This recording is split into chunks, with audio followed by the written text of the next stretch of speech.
할렐루야! 오늘도 십자가의 그 보혈의 능력이 우리의 모든 죄를 씻어 하나님 전에 나아가 하나님께 예배할 수 있는 힘을 주고 하나님을 만날 수 있는 길을 만들어 주신 줄 믿습니다. 오늘도 이 시간 예배하는 이 한 시간이 저와 여러분에게는 은혜가 되고 하나님께는 영광이 되는 복된 시간이 되시기를 주님의 이름으로 축원합니다. 오늘 저는 본문의 말씀을 가지고 행복한 삶을 위하여라는 제목으로 말씀을 함께 나누려고 합니다. 행복이라고 하는 것, 그런 말을 싫어하는 사람이 어디 있겠습니까? 모두가 다 사는 목적이 뭐냐고 물어보면 행복하게 살기 위해서라고 그렇게 말씀할 겁니다. 자녀들을 바라볼 때에도 자녀들이 어떻게 살았으면 좋겠습니까? 아이들이 다 행복하게 복된 삶을 살았으면 좋겠습니다. 아마 그렇게 생각하게 될 거예요. 그런데 여러분, 우리가 행복한 삶을 살기 원하시는 분이 계세요. 바로 우리의 영의 아버지이신 하나님이십니다. 하나님은 지금도 우리가 잘 되길 원하시고요. 우리가 복된 삶을 살기를 가장 원하시는 분이 바로 하나님 아버지신 줄 믿으시기 바랍니다. 그렇습니다. 오늘 여러분, 그래서 이 레위기에 나오는 이 말씀은 하나님께서 우리의 행복을 위하여 주신 말씀이에요. 하나님이 누구를 위해서 주신 말씀이라고요? 예, 우리를 위해서. 어떻게 되기 위해서요? 예, 행복하기 위해서. 행복한 삶을 살라고 주신 말씀이에요. 그래서 우리가 하나님 말씀을 가만히 묵상하다 보면요, 그 속에 하나님이 우리를 축복하실 수밖에 없는 하나님의 언약, 약속이 얼마나 많은지 몰라요. 그래서 하나님이 말씀하신 그 축복의 길을 따라가야 돼요. 약속의 길을 따라가야 돼요. 왜냐하면 그곳에 우리의 행복이 있기 때문이에요. 자, 그래서 여러분 오늘 이 하나님의 행복하면 여러분 우리가 생각하는 것과 좀 달라요. 우리가 생각하는 행복은 내 마음대로 사는 게 행복이라고 생각해요. 내 마음대로 내가 잘 먹고 잘 살면 행복이다 하는 것이 세상 사람들의 가치관이에요. 그런데 하나님은 그렇게 생각하지 않으세요. 너희들 그렇게 살면 큰일 나. 잘못된 길로 가는 거야. 라고 주님께서 말씀하시는 거예요. 그래서 우리가 생각하는 이 나를 행복하게 하는 모든 것은 여러분 쾌락적인 측면이에요. 육신의 정욕의 확률이 되게 높아요. 왜냐하면 육신의 정욕은요 다 죄 짓는 길로 가는 거예요. 그 길은 행복한 길이 아니에요. 우선은 내게 행복을 주고 기쁨을 줄지 몰라요. 우선은 내가 재미있을 줄 몰라요. 우선은 내게 자극적인 쾌락을 줄지 모릅니다. 그러나 여러분 그 길로 가게 되면 여러분 우리에게는 좋은 것이 오는 것이 아니라 인생의 쓴물을 마시게 되는 경우가 대부분의 다반사인 것입니다. 그래서 이 행복이라고 하는 복의 그 근원이 하나님으로부터 오는 것이기 때문에 우리는 여러분 하나님을 떠나서는 행복을 맛볼 수가 없는 거예요. 인간에게 주어진 궁극적인 행복은 여러분 이 세상에 있는 것을 아무리 많이 가져도 행복하지 않은 거예요. 그래서 여러분 물질을 많이 가질수록 행복할 것처럼 보이지만 많이 가지면 가질수록 더 큰 근심이 생기는 거예요. 우리는 안 가져봤으니까 많이 가졌으면 좋겠다. 그러면 행복할 줄 아는 거예요. 그러면 하나님께서 여러분들에게 엄청난 물질을 쏟아부어 줬을 거예요. 저는 그렇게 생각해요. 근데 그것이 행복한 길이 아니기 때문에 하나님 막아놓으신 거예요. 물질이라고 하는 것은 여러분 그 물질을 관리할 수 있는 능력이 없는 사람이 물질을 맡으면 그것 때문에 타락하고 그것 때문에 범죄하고 그것 때문에 더 악한 삶을 사는 겁니다. 여러분 어떤 사람들은 얼굴이 잘생기면 모두가 다 좋을 것 같은 생각을 해요. 아니에요 여러분. 얼굴 잘생긴 사람이 뭐라고 얘기해요? 무슨 값 한다고요? 얼굴 값 한다. 그런 얘기 하잖아요. 네. 여러분 얼굴 잘생기면 그것도 부러워할 일이 아니라니까요. 개성 있는 게 좋은 거예요. 나만의 특징 가진 게 좋은 거예요. 그래서 여러분 얼굴 잘생겼다고 성공하는 게 아니에요. 그 사람이 어떤 사람인가 인품이 좋아야 돼요. 인품. 성품이 좋아야 되는 거예요. 성품이 좋아야 어디 가나 그 사람이 대우를 받고요. 세상 속에서 인정받는 삶을 살게 돼요. 그래서 여러분 우리가 생각하는 것이 행복할 줄 알고 가는 그 길이 어쩌면 여러분 착각인 줄 몰라요. 그래서 우리는 어디다 초점을 맞춰야 돼요? 하나님이 뭐라고 말씀하시는가? 우린 세상 사람들하고 다르잖아요. 우린 구원받은 하나님의 자녀잖아요. 그러니까 하나님의 관점으로 자꾸 세상을 봐야 돼요. 하나님의 관점으로 내 인생을 봐야만 우리가 진짜 행복한 길로 가는 거예요. 그래서 여러분, 하나님이 말씀하시는 건 뭐냐면, 우리가 어떻게 행복해질 수 있느냐면, 따라합시다. 하나님을 기쁘시게 하라. 예. 여러분, 이것을 오해하시면 안 돼요. 아이, 하나님, 야, 욕심쟁이 하나님이야. 아이, 뭐 자꾸 하나님을 기쁘시게 하라고 그래. 아니에요, 여러분. 우리의 인생은 여러분, 하나님을 기쁘시게 하는 길로 가야 진짜 행복한 길로 가는 거예요. 나를 행복하게 하려고 하면 여러분, 그것 때문에 문제가 막 생기는 거예요. 하나님을 기쁘시게 하려고 하면 우리가 내 마음대로 살 수 없잖아요. 내가 쾌락적으로 내 욕심을 내고 여러분, 내 마음대로 살 수 없거든요. 그것이 불편하잖아요. 불편해. 여러분, 그 불편한 길로 가야 돼요. 거기에 생명의 길이 있는 거예요. 그래서 예수님이 말씀하셨어요. 너에게 주는, 너희는 좁은 문으로 들어가라. 세상 사람들은 넓은 길을 좋아하지만 너희는 좁은 길로 가라는 거예요. 우리는 자꾸 생각합니다. 넓은 길, 군자는 대로행이요. 그러면서 넓은 길로, 세상 사람들이 가는 길로 막 가려고 그래요. 거기는 진짜 행복이 있는 게 아니에요. 여러분, 거기는 그 사람의 그 죄의 대가가 기다리고 있는 거예요. 그 멸망의 길인 거예요. 여러분, 인생의 쓴맛이 기다리고 있는 곳이에요.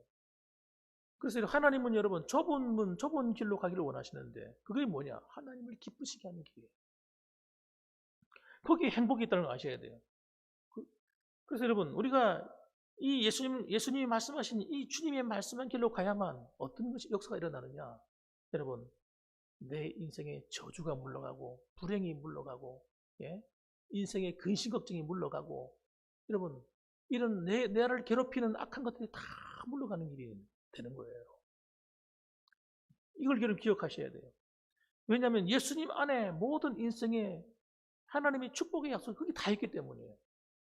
예수님을 떠나서는 여러분, 그 넓은 길에는 우리가 좋은 것이 있을 것처럼 보이지만 좋은 것이 없다는 걸 아셔야 돼요. 자, 그러면 여러분, 오늘 구원받은 우리에게 하나님 하시는 중요한 말씀이 있는데 그것이 뭐냐? 아주 중요한 말씀 두 가지를 하는 거예요. 이 두 가지를 반드시 기억하고 살면 하나님께서 놀라운 하나님의 행복의 문을 여는 축복의 길이 열리는 거예요. 첫 번째는 무엇이냐면 우상 숭배를 금해야 행복한 삶의 문이 열리는 것입니다. 뭐라고요? 한번 따라합시다. 우상 숭배 금하자. 지금 그렇게 말씀하셨어요. 그럼 이 말씀을 안 믿는 불신자에게 하신 말씀일까요? 아닙니다. 하나님의 백성들에게 하는 말씀. 아니, 하나님의 백성들이면 당연히 우상 숭배를 멀리하죠. 하나님만 섬기죠. 그렇게 말할 것 같은데 아니니까 하나님 말씀하시는. 아니니까. 이스라엘 백성들이 하나님만 섬길 것 같잖아요. 그런데 그렇게 살지 않았다니까. 하나님만 섬기고 살 때는 하나님이 그들을 보호해 주시고 지켜주시고 하나님이 약속하신 축복으로 갚아주셔서 그들이 번창하고 번성했어요. 그런데 하나님을 떠나고 우상을 숭배하고 살아갈 때 하나님이 모든 축복의 문을 다 닫아버리셨어요. 왜? 우상 숭배하는 길은 죄악의 길이기 때문에 그런 거예요. 범죄하는 길이기 때문에. 그래서 이스라엘 백성들이 그 축복의 땅에서 쫓겨났다니까. 망했다니까. 그러면 오늘날 아유 교회 다니는 사람들이 무슨 우상을 숭배하겠어요. 목사님, 아이고 참 우리한테 그런 말씀 안 하셔도 돼요. 이렇게 말할 것 같지만 깜짝깜짝 놀라는 이야기들이 교회 안에 많이 들려와요.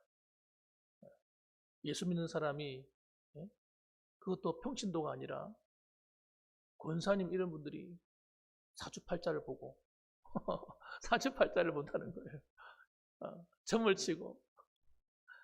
여러분 어느 그 점쟁이가 하는 말이 있었어요. 서울의 어느 점쟁이가 우리 고객의 한 3분의 1 정도는 기독교인입니다. 그렇게 얘기했어요. 기가 막힌 이야기 아니에요. 기가 막힌 이야기.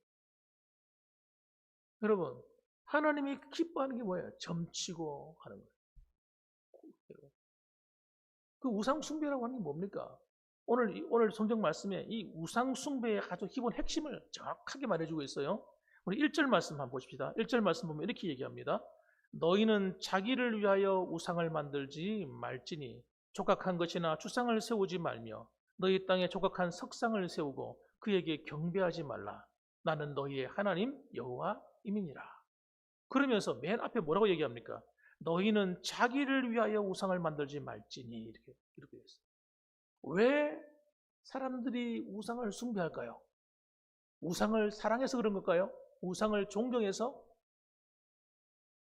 우상을 위해 살고 싶어서 그런 걸까요? 아니에요.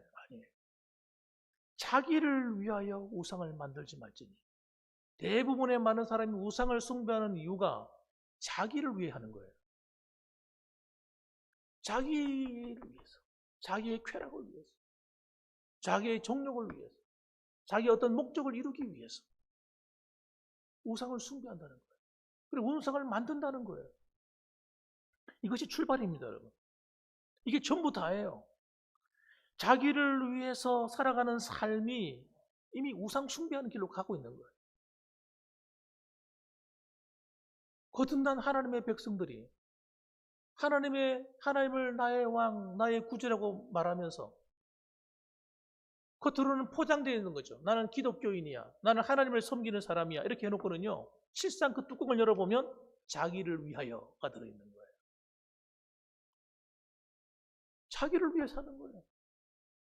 굉장히 무서운 이야기죠. 우리가 하나님을 섬긴다고 하면서 자기를 위하여라는 말이 들어가기 시작하면 그래서 모든 문제가 다 일어나는 거예요. 왜 하나님 내 기도에 응답하지 않으시는 거예요?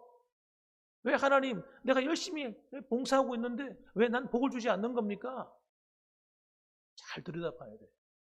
자기를 위하여 우상 숭배하는 거예요. 교회 안에서.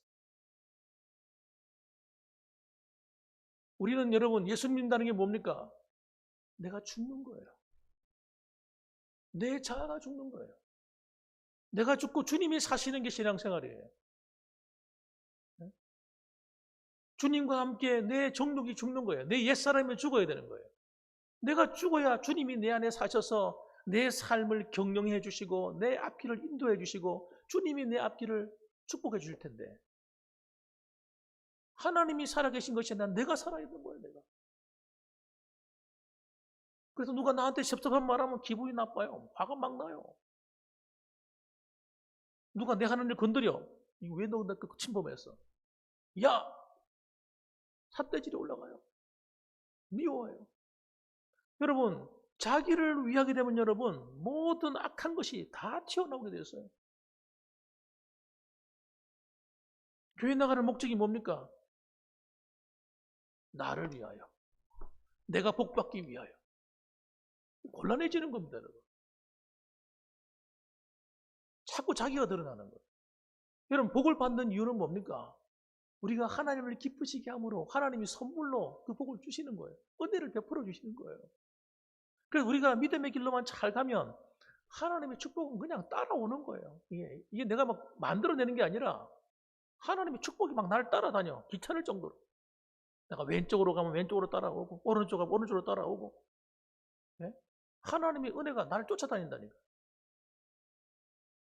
그런데 이상하게 여러분 하나님을 섬긴다고 하면서 내가 살아나가지고 내가 나를 위하여 모든 문제가 움직이기 시작하면 그때부터 하나님과의 관계가 끊어지는 거예요. 그래서 이게 우상이 되는 겁니다, 여러분. 자기가 우상이 되는 게 제일 무서운 우상이에요. 형상을 만들어 놓고 절하는 것도 문제인데 자기가 우상이 된 사람은 진짜 무서운 사람이에요. 하나님이 존재하는 목적도 뭐예요? 나를 위하여. 이렇게 되는 거예요. 이러면 안 그럴 것 같아요? 자기가 중심이 된 사람은요, 제가 제일 참 조심하는 사람 중에 한 사람이에요. 자기가 중심된 사람. 같이 봉사활동하는데 자기가 중심이야. 하나님이 나를 위해서 너를 붙여주시고, 나를 위해서 너를 다 보내준 거야. 이렇게 생각하는 사람. 굉장히 무서운 사람. 모든 관점이 자기가 중심, 온 우주가 자기가 중심으로 움직여지는 사람. 이 사람은 자기가 우상이 된 사람입니다. 여러분, 사람들이 물질이 우상이 된 사람, 이런 사람은요, 물질이 우상이 딱 돼버리면 하나님을 반드시 제대로 섬기지 못하게 됩니다. 신앙이 안 자랍니다. 어떻게 잘하겠어요? 헌금을 제대로 할 수 있겠어요? 봉사를 제대로 할 수 있겠어요? 남을 도와줄 수나 있겠어요? 자기 자식을 위해서, 자기 가족을 위해서는 물질을 아무리 어려워도 쓰지만요. 자기 먹고 사는 일을 위해서는 빚을 내 쓰지만은 선한 일을 위해서는 돈을 쓸 수가 없는 거예요. 물질이 우상이 되기 때문에. 그럼 빚내 가지고 주를 위해 일해 보셨습니까? 그래도 자기를 위해서는 빚내서 살잖아요. 여러분, 물질이 우상이 된 사람은 여러분 하나님을 바르게 알 수도 없어요. 어떻게 하나님을 알겠어요? 자기가 최고인데. 여러분 건강이 우상이 되어버린 사람은요. 참 이것도 곤란한 사람이에요. 자기 건강을 위해서는 모든 노력을 다하지만 다른 일을 위해서는 여러분 건강이라고 하면서 아무것도 안 하는 거예요. 어떻게 해야 되겠어요? 건강이 우상이 된 사람이지요. 하나님이 우리의 건강을 주신 목적이 뭡니까? 너 잘 먹고 잘 살아라고 건강을 주시는 걸까요? 아니라고 저는 생각해요. 우리에게 건강을 주는 목적은 하나님을 영화롭게 하고 이웃을 사랑하고 다른 사람을 돕고 선한 일을 하고 힘쓰고 그렇게 살라고 우리 건강을 주신 거예요. 그 건강을 가지고 나만 위해 사니까 어떻게 그 건강이 진짜 건강이 될 수 있겠어요? 하나님이 우리 건강을 축복해 주시겠어요?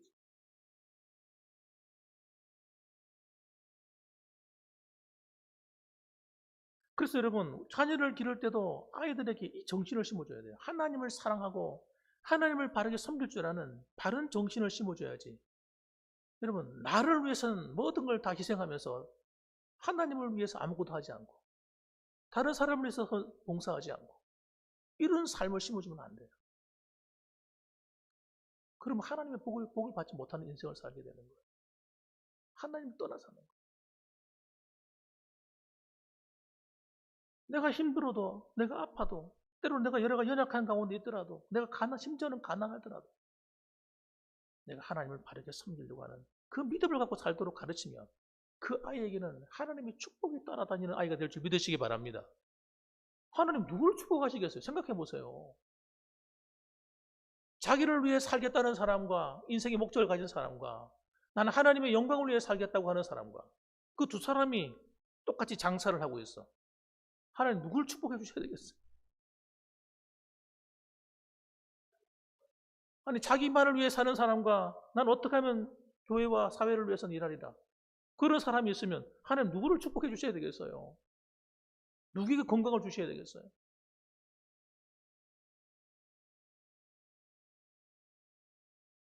그래서 여러분 모든 우리의 축복을 가로막는 아주 나쁜 것이 뭐냐? 자기를 숭배하는 우상입니다. 우리는 어떻게 해야 됩니까? 따라합시다. 나는 십자가에서 주님과 함께 죽고 난 주님과 함께 다시 살았습니다. 이걸 고백하면서 하셔야 돼요. 그래야 하나님이 내 인생을 책임지는 거예요. 나는 죽고 주님이 사셨으니까 이제부터 내 안에 누가 일하실 거예요? 나는 죽었다고 고백하고 난 주님과 함께 살았으니까 주님이 이제부터 내 인생을 살아주셔야지. 이게 그리스도인의 삶인 겁니다. 주님이 내 안에 살아주시는 거예요. 나를 다스려 주시고 내 가정의 문제를 이제 주님의 문제가 되었잖아요. 내 사업의 문제가 주님의 사업이 된 거잖아요. 네? 내가 농사하는 일이 주님이 하신 농사가 된 거잖아요. 내 자녀가 아니라 주님의 자녀가 되어버린 거잖아요. 그럼 누가 책임지겠어요? 하나님이 책임지시겠죠. 주님이 책임지시겠죠. 여러분, 그러면 끝난 거예요. 모든 게 끝나는 거예요. 다 해결되는 거예요. 뭐가 걱정이시겠습니까? 두 번째로 안식일을 잘 지키고 예배 처소를 소중히 여겨야 축복의 문이 열립니다. 다시 한번 읽어보겠습니다. 안식일을 잘 지키고 예배 처소를 소중히 여겨야 축복의 문이 열립니다. 2절에 보니까 한번 읽어봅시다. 뭐라고 말씀하는지 같이 한번 읽어볼까요? 2절 말씀 읽어봅니다. 너희는 내 안식일을 지키며 내 성소를 경외하라. 나는 여호와이니라. 하나님 하신 말씀이죠. 여러분, 너희는 내 안식일을 지켜야 된다는 거예요. 그리고 내 성소를 경외해야 된다. 이 안식일은 뭡니까? 주일을 말씀하는 겁니다. 지금 유대인들은 토요일을 안식이라고 그래서 토요일을 지키고 있죠. 근데 우리는 원래 우리도 토요일 날 사실 지켜도 되는 거죠, 사실은. 그런데 우리는 예수님이 부활하신 날을 기념해서 주일을 일요일을 주일로 정해서 주의 날이라 정해서 그 날을 우리가 안식일로 지키는 거예요. 안식일이라는 단어만 없을 뿐이지 사실상은 안식일과 똑같은 겁니다. 그래서 여러분 주일을 지키는 일은 하나님이 명령하신 거예요. 어디다가요? 십계명에다가 기록하셨어요. 중요하기 때문에. 여러분, 그래서 우리는 안식일을 지키되, 다시 말하면 주일을 지키는데 유대인과 좀 다른 면이 있어요. 어떤 다른 면이냐면 유대인들은 안식일 날을 무조건 쉬는 데만 초점을 맞췄어요. 안식일 날은 무조건 쉬어야 된다. 우리는 여러분 그런 행위적인 것만 아니라 그게 하나를 더 하는데 율법의 정신을 하나 더 했어요. 율법의 정신을 회복하는 거예요. 율법의 정신이 뭐라고 우리가 배웠습니까? 평소에. 율법의 핵심이 뭐예요? 예? 두 글자. 뭐예요, 뭐? 사랑이잖아요, 사랑. 그래서 십계명은 절반이 뭡니까? 하나님을 사랑하는 것이고 절반은 이웃을 사랑하는 거잖아요. 이 두 가지를 이루면 율법을 다 이룬 것이다. 주님께서 그렇게 말씀하셨어요. 우리가 주일을 지키는데 어떻게 지키는 거예요? 사랑의 정신으로 지키는 거예요. 그래서 주일날은 어떤 날입니까? 단순히 내 한 몸 쉬는 데서 멈추는 게 아니에요. 이걸 갖다가 유대인들은 해석을 갖다가 막 엉터리를 해가지고 심지어는 몇 걸음 가면 안식일을 범하는 것입니다.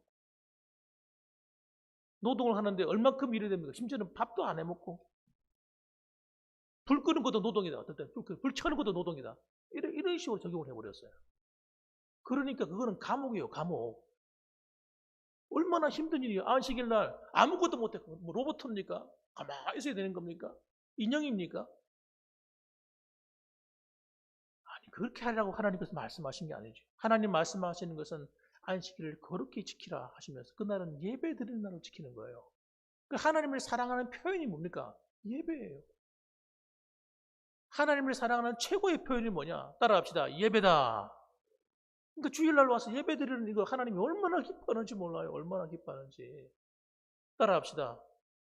이 부산 사투리로 하면 보다 억수로 기뻐하십니다. 억수로 기뻐. 하나님 그렇게 기뻐하시는 거예요. 아, 예배 좀 드린다고 기뻐하실까 하나님? 아, 그럼요. 뿐만 아니라 여러분, 이 주일날은 뭐 하는 날이냐? 사랑을 실천하는 날이에요. 그래서 우리 교회 오면 뭐 하는 거예요? 봉사하잖아요, 봉사. 식당에서도 봉사해서 음식을 준비해서 또 이렇게 지금은 안 하고 있습니다만은 이렇게 음식을 대접하는 일도 하고 또 교회와 청소도 하고 네? 또 전도도 하고 여러분 이렇게 하는 이유가 사랑의 표현인 거예요. 그래서 여러분 어떤 사람들 아이고 주일날 피곤해 힘들어 이런 분들이 계시잖아요. 정말 사랑하면 힘든 줄도 잊어버려요. 그런데 저를 섬기다 보면 어느 순간에 하나님을 사랑하는 마음이 사라지는 게 문제예요.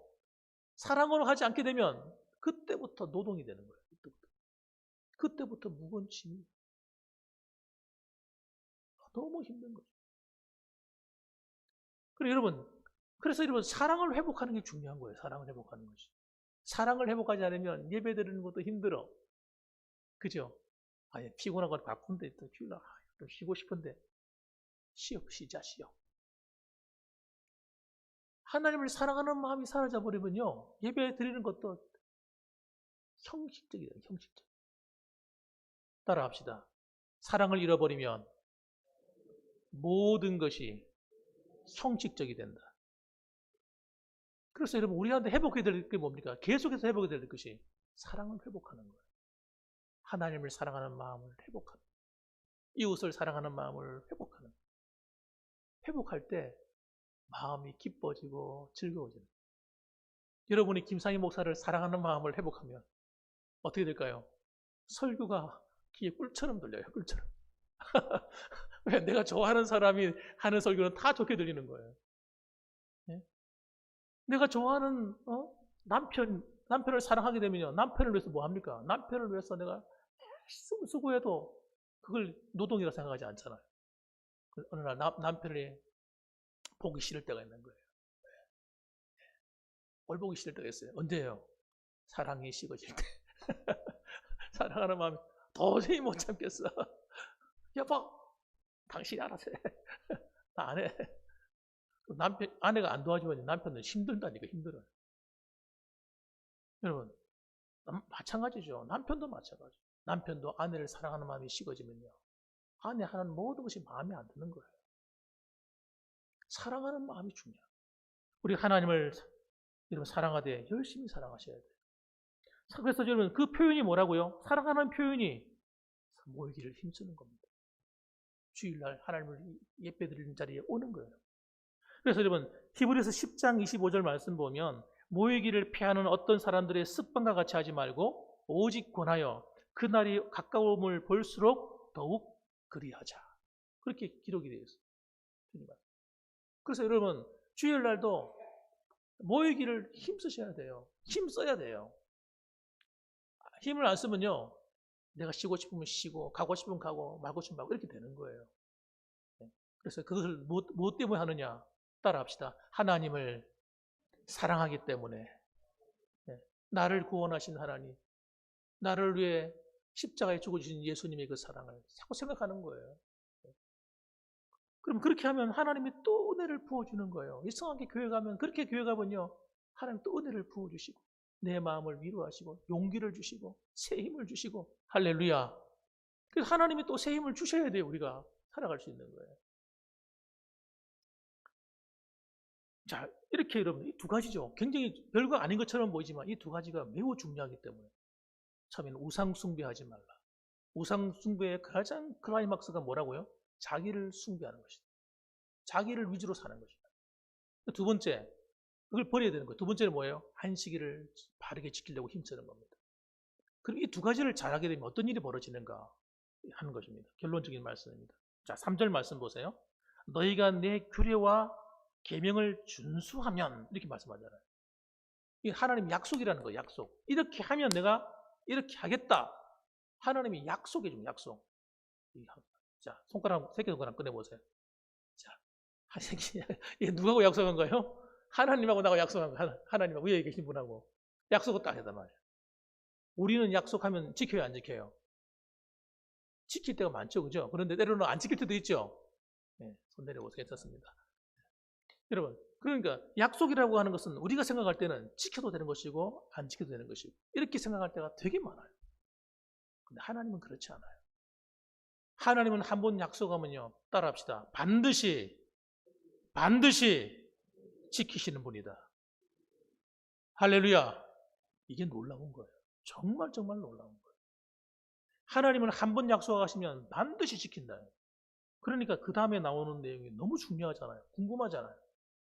자, 짧게 말씀드리겠습니다. 첫째는 뭐냐면 철을 따라 열매를 맺는 복을 주시도록 되어 있어요. 우리가 이 두 가지를 반드시 지키게 되면 철을 따라 열매를 줍니다. 4절 말씀 읽어보겠습니다. 내가 너희에게 철 따라 비를 주리니 땅은 그 산물을 내고 밭의 나무는 열매를 맺으리라. 여러분, 어떤 분은 이 영적인 축복이 어떻고 육신적인 축복이 어떻고 기복이 어떻고 이렇게 말하는 분들이 계세요. 간혹 보면. 정말 무식해 살아요. 잘 모르면 그렇게 얘기돼요. 심지어는 구약은 육신적인 축복을 말하는 것이고 신약 시대는 영적인 축복을 말하는 것입니다. 여러분 이렇게 말하는 분들이 계세요. 정말 오해를 해도 하나님을 되게 오해하시는 거예요. 그렇지 않습니다. 하나님의 축복은 여러분 영적인 축복과 육신적인 축복이 함께 가는 거예요. 함께 간다는 거예요. 그래서 여러분 구약에는 왜 이런 드러나는 육신적인 축복을 강조했느냐? 이미 영적인 축복을 다 받아버렸기 때문이에요.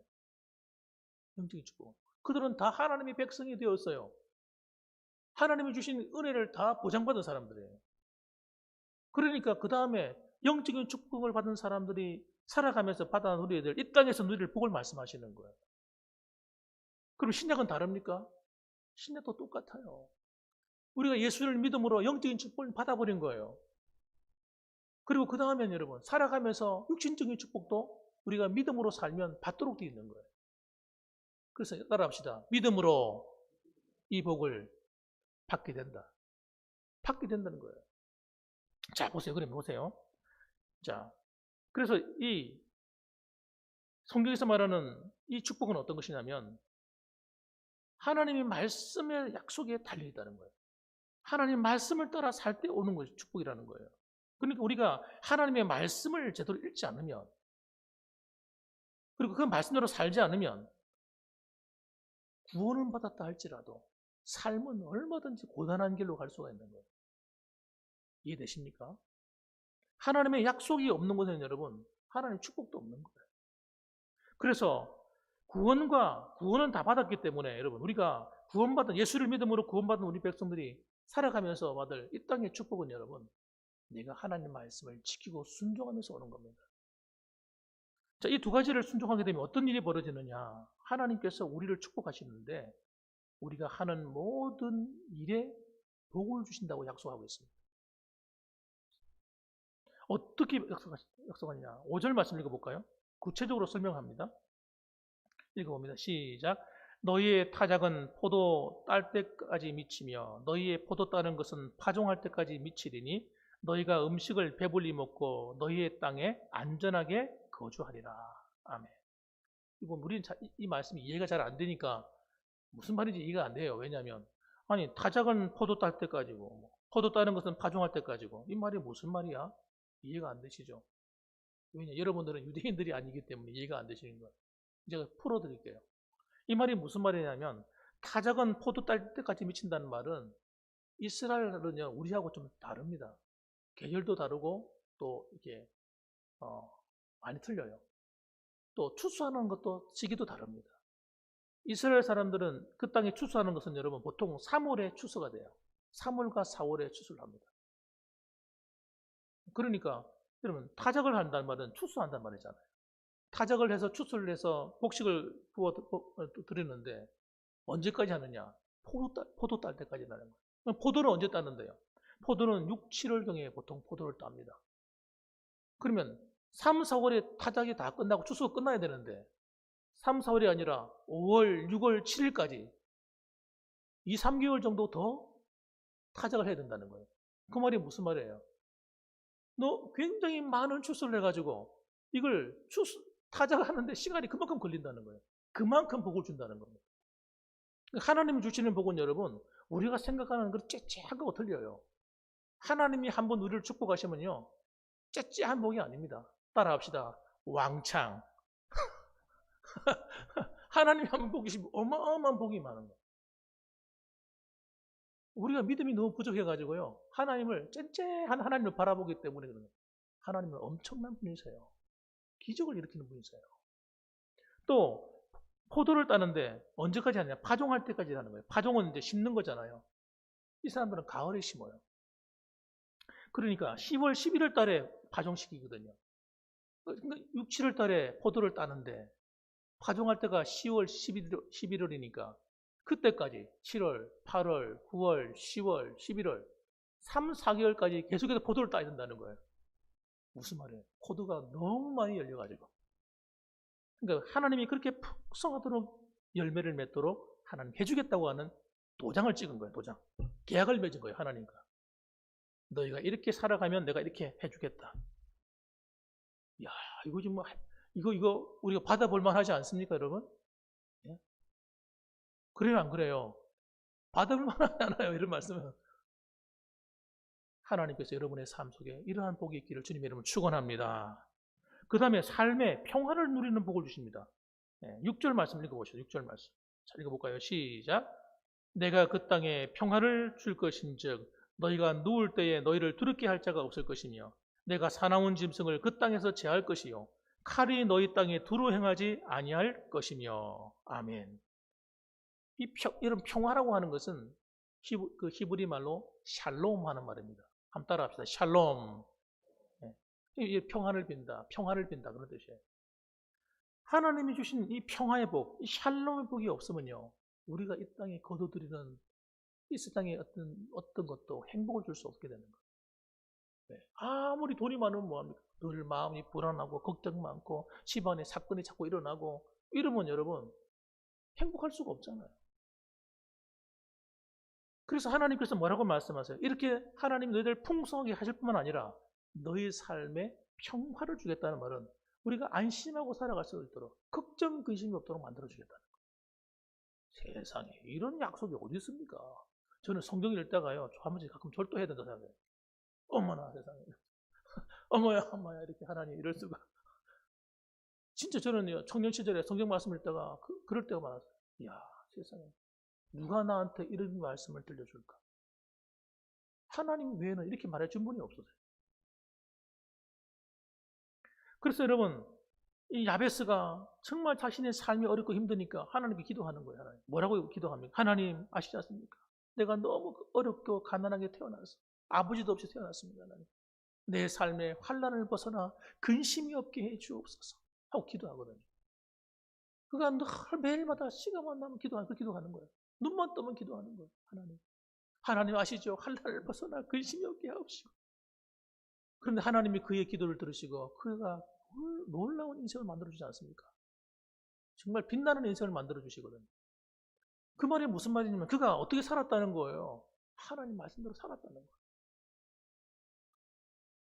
하나님을 바르게 섬겼다는 거예요. 그러니까 하나님이 그를 그렇게 축복해 주시겠다 이 말입니다. 그러니까 여러분 이 평안이라고 하는 건 그냥 오는 게 아니에요. 그냥 오는 게 아니에요. 진심으로 예수를 구주로 믿어야 첫째는 평안이 오죠. 정말 주님을 만나야죠. 그리고 둘째로는 정말 오늘 하나님 말씀처럼 순종할 때 평안이 오고 평화가 찾아온다는 것입니다. 그래서 너를 두렵게 할 자가 없을 것이다. 그 다음에 또 사나운 짐승이 그 땅에서 제할 것이고 이 사나운 짐승이 뭡니까? 갑자기 달라들어가지고 물고 뜯고 하는 이런 환경이 얼마나 많습니까? 이유 없이 막 날 공격하는 이웃들, 직장 동료들 이런 사람이 없도록 만들어주겠다는 거예요. 칼이 너희 땅에 두루 행하지 않을 것입니다. 칼이 뭡니까? 사람을 죽이는 겁니다. 이런 것이 떠나도록 만들어주겠다. 없게 해주겠다. 그럼 7절 말씀도 읽어보십시다. 7절, 8절 읽어봅니다. 시작. 너희의 원수들을 쫓으리니 그들이 너희 앞에서 칼에 엎드러질 것이라. 또 너희 다섯이 백을 쫓고 너희 백이 만을 쫓으리니 너희 대적들이 너희 앞에서 칼에 엎드러질 것이며. 정말 놀라운 말씀. 원수들이 있을 수가 있어요. 살아가다 보면 나를 힘들게 하는 사람. 이제 환경일 수도 있고 사람일 수도 있습니다. 그런데 그런 대적들을 내가 어떻게 하냐? 이긴다는 거예요. 이긴다. 내가 힘이 세서 이기는 게 아닙니다. 내가 돈이 많아서 지식이 많아서 빽이 좋아서가 아니에요. 하나님이 함께 하시니까 나는 변화해요. 이렇게 말씀합니다. 다섯이 백을 쫓는다는 거예요. 아니, 싸움을 하면 5명하고 100명이 싸우면 누가 이기는 게 정상이에요? 100명이 5을 얼마든지 제압할 수 있는 거죠. 그런데 정반대 현상이 일어나는 거예요. 숫자가 작는데도 불구하고 100명을 사고 싸워 이기는 거예요. 이야. 보시면 또 뭐라고 얘기합니까? 너희 백이 만을 쫓으리니. 100명이 어떻게 10,000명을 쫓아내고 이길 수가 있겠어요? 그런데 하나님이 그렇게 만들어 주겠다고 말씀하는 거예요. 할렐루야. 정말 놀라운데. 이 말씀을 여러분 진실로 믿음으로 받으시길 주님의 이름을 축원합니다. 그래서 제가 여러분 성경을 읽다 보면요 깨달아져요. 우리나라가 이렇게 어렵고 힘든 걸 보면서도 깨달아져요. 근본적인 문제는 사람의 문제가 아니고 정치인들의 문제가 아니고 그 어떤 세력의 문제가 아니다. 우리 믿는 사람들이 바르게 하나님을 안 섬기고 바르게 안 믿으니까 대적들이 강성해지고 나라가 힘들어지는구나 하는 걸 깨닫는 거예요. 우리가 하나님 앞에 바른 믿음으로 돌아가십시다. 정말 나를 위하여가 아니라 하나님의 영광을 위해 살아가십시다. 여러분 주의를 거룩히 지키고 하나님을 사랑하십시다. 여러분 하나님을 그렇게 할 때 여러분의 삶 속에 하나님이 일하실 것이고 하나님이 여러분을 돌봐줄 것이고 구절에 있는 말씀처럼 내가 너희를 돌보아 너희를 번성하게 하고 너희를 창대하게 할 것이며 내가 너희와 함께한 내 언약을 이행하리라. 이 말씀대로 될 줄 믿으시길 주님의 이름으로 축원합니다.